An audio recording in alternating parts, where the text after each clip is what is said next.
everyone, and welcome to another episode of Tea with Rami. Today, I have an amazing guest, and we're gonna have a tea. Have you ever had tea? Oh yeah. You had a Persian tea. Xavier, one of my great friends is here. We're a business colleague, partner. We work together on a lot of projects, but today I decided to sit down with Xavier, and then we talk about cultural differences. I'm an immigrant, and a lot of other stuff that, we talk about off camera, but we're going to get into it.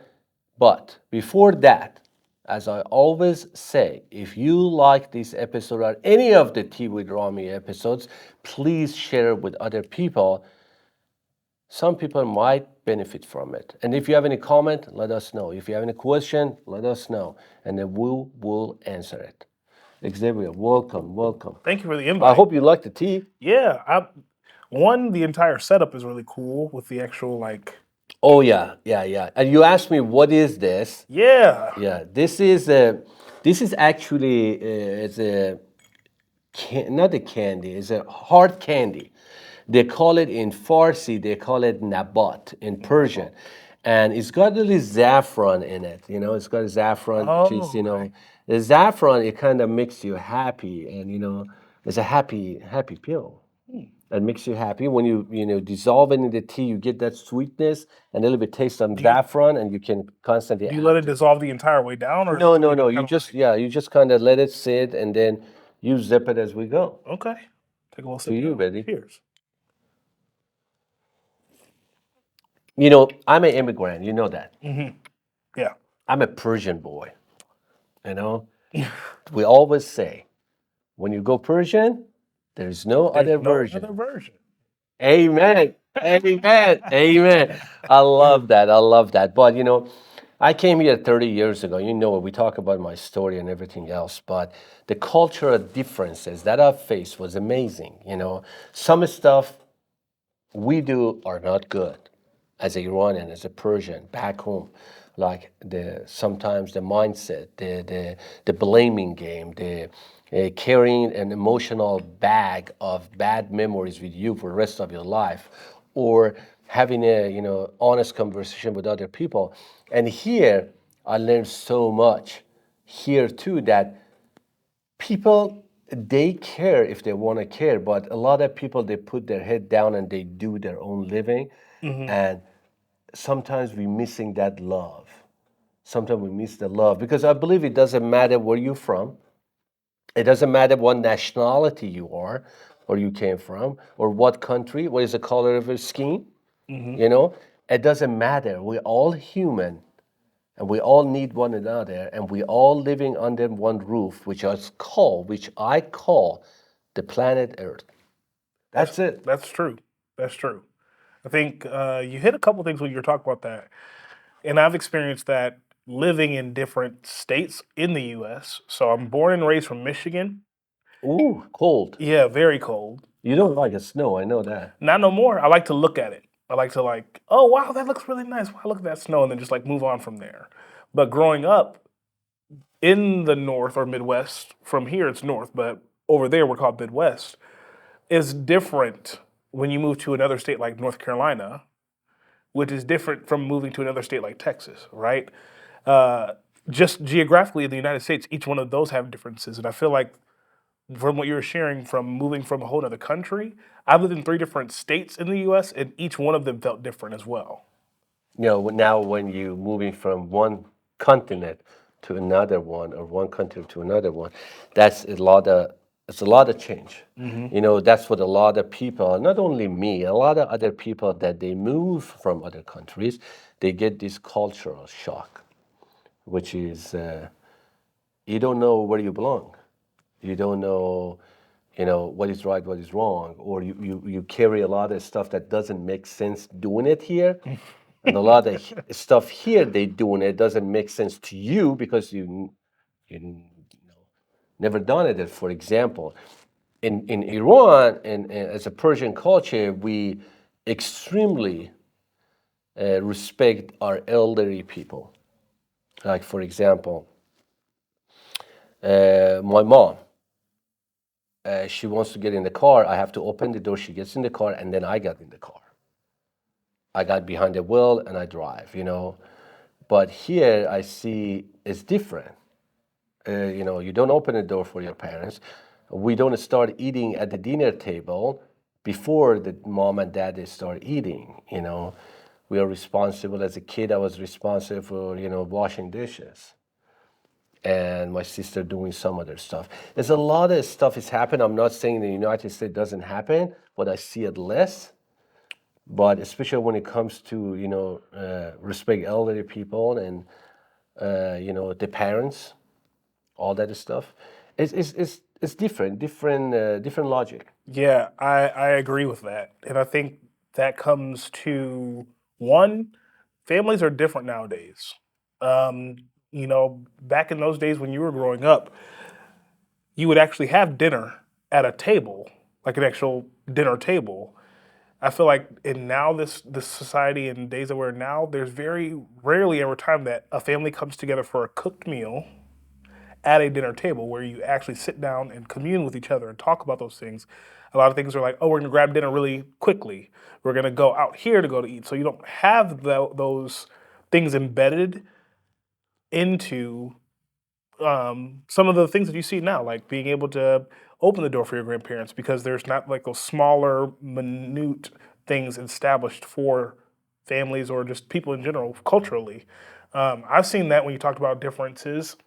um, Being over in Michigan, there's things that we did, right? You just knew to do that when I do them here, I don't even realize they're different, but the people are like, why do you do that? Why do you do that? Even the way I talk, some of the words I use, people are like, you're not from here, are you? It gets caught very quickly just from talking. Yeah, for you, how did you feel the differences or between three states that you live? What do you mean by that? Like the people, the culture, the way they were treating you, the food. What was it? What was it? What was the challenge? Yeah. So in the Midwest, because you're closer to like, northerner states, it feels like everyone is like in go mode, blinders on. You're very direct. You have places you're going. You're going from A to B. You're going from here to there. And I mean that, New York, yeah. yeah, right. You're close to New York. You have But like what they said in New York. You got like a 10 seconds to say who you are, what you do, something like that. direct to the point because people are going places, people are saying things, are going those, if they have a place that they're going, they have a purpose for what they're doing. And you see that not only from their conversation, but speed limits. Speed limits in Michigan are 70 miles an hour. Really? Yeah, right. And then you move to other states where it's like on the highway, it's 55 or 65. But it's literally just one small difference that gives you a whole different demeanor about how you interact with people. That's the same way we talk too. I was in sales for years, and you're very direct to the point. You still have, like your sales persona, or where you're talking to people. Hey, how are you doing today? But you're gonna get to the point, and people appreciate that because they have places to go, things to do. Well, that same approach didn't work as well moving to the Carolinas, and even in Carolina, there are geographical difference. I call them coastal Carolina and then inland Carolinians. Coastal Carolinians, because they're closer to the ocean, Coastal, yeah. exactly. They're different than inland Carolinians. And no disrespect or anything, but inland Carolinians are, you have some folks that have, what is that, grassroots, have been there forever and ever. Yeah, My grandma, my papa, we've all been here. And then you have folks that are moving into the area that kind of have that same, but not as much. And so when you come there and you're talking, they're like, "Huh, you're not from here, are you?" Where it can be seen as disrespectful because you're directed to the point, and they are looking for a little bit more homeliness, I guess I'd say. How are you doing? How's yeah, your like family? Austin. Yeah, yeah, yeah. So that was a difference. And then also just religious beliefs, right? In the U.S., we call it the Bible Belt. You have your southern states, and then you have your northern states. There's like this thin line that goes across the states that separates the Bible Belt, and going from Midwest over in the northern area, then going down south, where everyone is very, very religious and mostly Baptist. You have different subcultures of Baptists too, of like, well, we're this kind of Baptist, we're that kind of Baptist, we're this kind of, and you can see that in how people they have like that sense of ownership and like, oh yeah, my family, we grew up Baptist. And that doesn't mean anything to me at all, but people in that area know, like, oh, you're Baptist. Does that make sense? Yes, yeah. But what was their biggest challenge? Was it like people they didn't accept you as a face value, the cultural, or what was the biggest challenge? It was a little bit of both. So one, because I moved at a younger age, most times, and that happens still to this day because I'm a younger guy. And because I've spent most of my time with older people, like you talked about, opening doors for your grandparents, my best friends are my grandparents. So I hang out with them all the It's time. not like that anymore. The younger generation changed. And so I think, and act older than I actually am, but because I'm in a younger persona, people are like, he doesn't know what he's talking about. He's a young buck. And then when I start opening my mouth and saying things, it's like, you're not from here. Or it might not necessarily hit as if there's a place for the older person to educate, or I don't want to say educate, but like talk down to. That's not the word I want to use, but they're giving words of wisdom, and I'm like, oh yeah, I resonate with what you're talking about. I know exactly what you're talking about. So there's a point of connection where people are like, huh, that's weird. That doesn't really make sense. Does that make sense? Yep, that makes sense. But for us, like for me and people like me, as an immigrant, for example, the language was, the language barrier, like is a big thing for people because you can't express your feelings, even you understand the emotions, but it's still, expressing your feelings. Language is very important. A lot of people they have that problem to overcome that. And I always say that if you are an immigrant, you're gonna go to a country as an immigrant, you don't know their language, don't be shy. Speak it, even though if you do it wrong, because repetition is the mother of a skill. You just need to repeat it and you get it. I learned English from people, just from people by talking. Can I pause for a second and just tell Sure. you that this is a really good tea? Oh, really? This is really good. I'm telling you, let me give you more. This is really, and this is like, we get a lot of compliment about this tea, and Yeah, that's really good. Is this a black tea? yeah, this is kind of Persian tea mixed with a little bit Turkish tea. I like realized that as I was tasting, I was like, this is really good. No, it's very relaxing. It's very soothing. I'm trying to not drink coffee anymore. Just maybe cup a day, because it's not good. You know. But as I said again, these differences, even me here, every application that I fill up, they ask me, are you white? Are you Asian? I don't know. Others. I always put other. I don't know. Am I Asian? Am I white? Yeah, I'm white. What's going on? I think it's still in some certain level the differences between the us or the community among us is still exists. Oh, absolutely. I'm sure you felt that as an African American, and I'm as an immigrant because I remember, I am serious. During 9/11, I used to own the restaurant, and somebody or a couple of people they wrote in my restaurant's wall that terrorists go back home, and it has nothing to do with me. Really, it had nothing to do with me, and I'm not blaming those people at all. What I'm saying that we are not educated enough.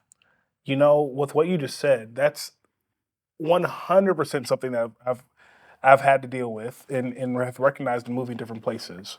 So one, it's normally the age. That's the first piece. And then secondary is like, oh, you don't look like us. You don't talk like us. That's even when I moved here to Texas. We've lived in 3 different cities in the state of Texas. And someone had came to me one time, they were like, where do you live at? Oh, you're not gonna fit in. You're definitely not gonna fit in over there. Like there's different pockets. They told you like straightforward? Oh yeah. They're like, oh, they ran black people out of there years ago. Really? Yeah. I'm like, well, what? What do you mean?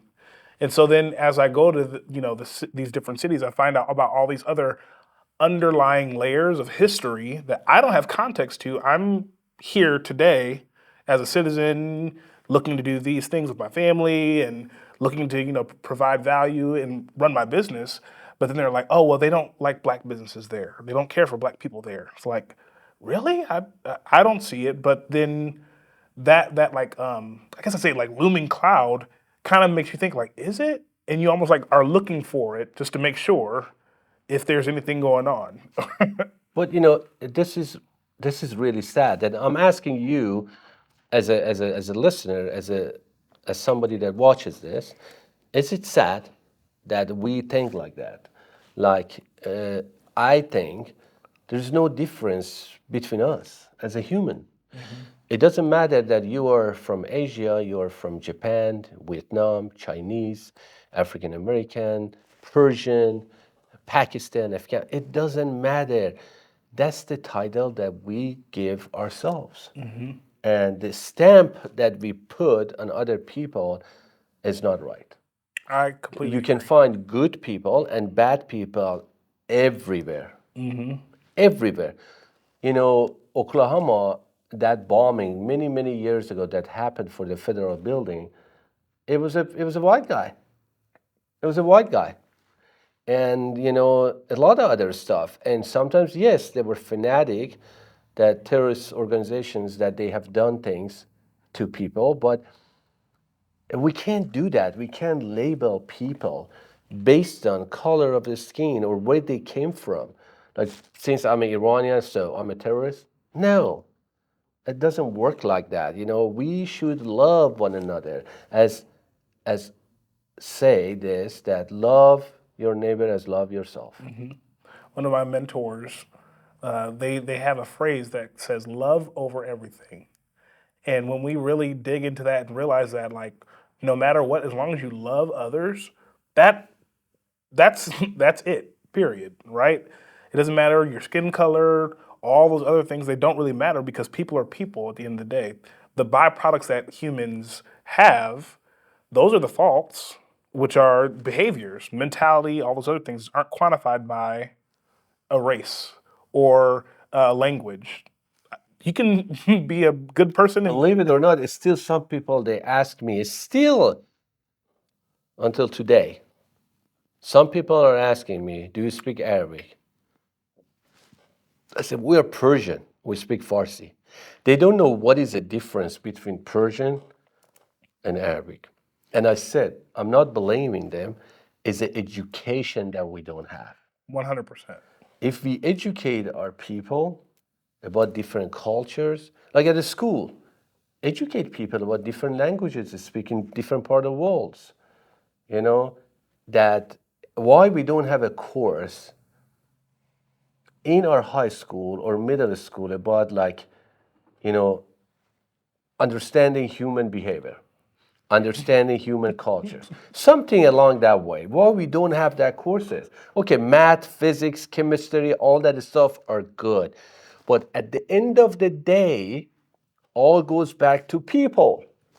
Well, Rami, if we did that, then you would open up the door for people to start thinking. Yeah. Right? And I don't want to get too far off topic, but just in general, when you're talking about education, a lot of that stuff is taken out because the goal is to push out very great workers that will go and then go to higher education and start learning that stuff for and there's nothing wrong with that, but that's just where our society has come to when it comes to education. All those personal skills, all that stuff is taken out and is expected to be taught at home. But like I talked about, what was at home back in the day to what is at home now is completely different. So you're not going to learn those home skills at home because moms or dads are working multiple jobs. The family dynamic is different.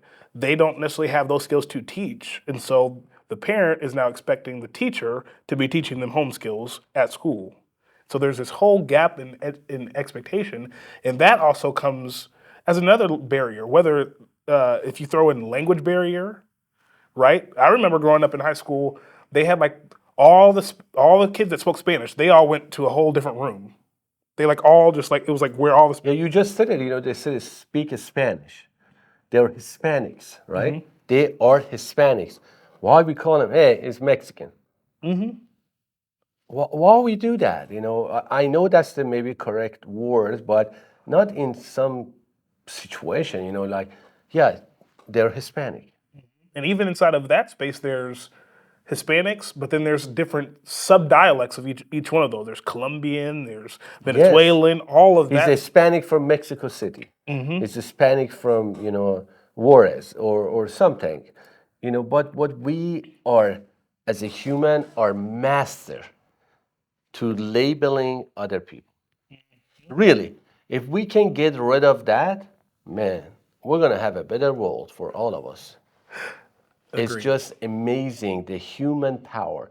Look at you and I, how much we work together, how much we collab together. You help me accountable for my task. You help me accountable for this. And we love working with each other. We did so many, we did many projects and we're gonna do more, but it doesn't matter where I'm coming from. It doesn't, you can tell me that, hey, you have an accent. Yeah, what? And sometimes I know you ask me because you say, what? Because of the word, because our accent is okay. It really is okay. Yeah. I truly believe that whether you put race, political beliefs, religious beliefs, all that stuff are just, it's like if you were to have a sundae, right, an ice cream sundae, those are just toppings, but at the base root, you still have ice cream, Absolutely. right? That's how humans are. At the base root, you're a human being, and then there's all these other toppings and things that you can add in order to make a sundae or make a parfait or whatever it is. But instead of labeling it as a parfait, like, oh, you do this, you understand what the base root is, and that's human beings. That's why I love working with you, because you see people. That's one thing that drew me to you. Is like, talk to Rami. Everyone has a story, and not a lot of people get to experience telling their story because they're automatically labeled like, oh, you're this. Oh, yeah, you must be. Oh, you're Baptist. You must do this. You're Iranian. You must. Oh, you're a black guy. That means, Yeah. right? You get all of these. I have learned so much, X. I have learned so much from talking to other people. Basically, talk to Rami show, tea with Rami that we having is all for me and for other people too, for listeners, and for for the people that they watches the show. But is a great source of learning for me because I learn so much from other people. And the best thing you can do to yourself is to learn from other people. If you learn bad, learn that experience. Don't do it. And if you learn good, keep doing it and doing it because you do good in this world. But this whole show is all about that. Having a tea and talk about us, talk about who we are, where we came from, what can we do for each other? Yeah. How can we help one another? How can we lift each other up? That's what we are talking about. But we're getting close to the end, but I have a question for you. Do you think racism will go away? No. And here's why. I believe that racism is an idea that is inherent in the person that is looking for it. For example, Wow.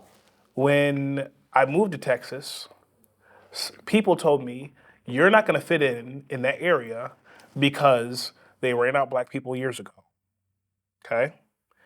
And that was not my perspective at all until that was told to me. And now I felt like, oh, well, let me look and see. Now I'm like paranoid to believe that. And then I think back to my childhood growing up.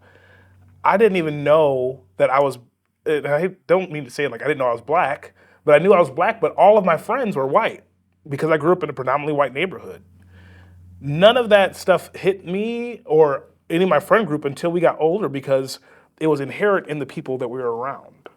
So no matter what, it's not like something you can just be like, oh, it's completely gone. It's an idea, it's in behavior, it's in different practices, and I think that it's not something you can abolish, but it's something that you can navigate and work around and understand, just like talking to someone. Why does this? What is your thought process around this or that? Versus saying, oh, you're wrong for doing that. Like, there's not a mutual place of understanding or discussion around whatever that subject is, whether it be race, specifically what we're talking about with race. Like, oh, there is a difference that I see physically between us two. What does that mean to you? instead of labeling like, well, you're black and that means insert all these things. Oh, you're Iranian, that means insert all of these things because someone's told you this belief ahead of It's a perception that we have based on past information, based on what we inherited from the past through generations.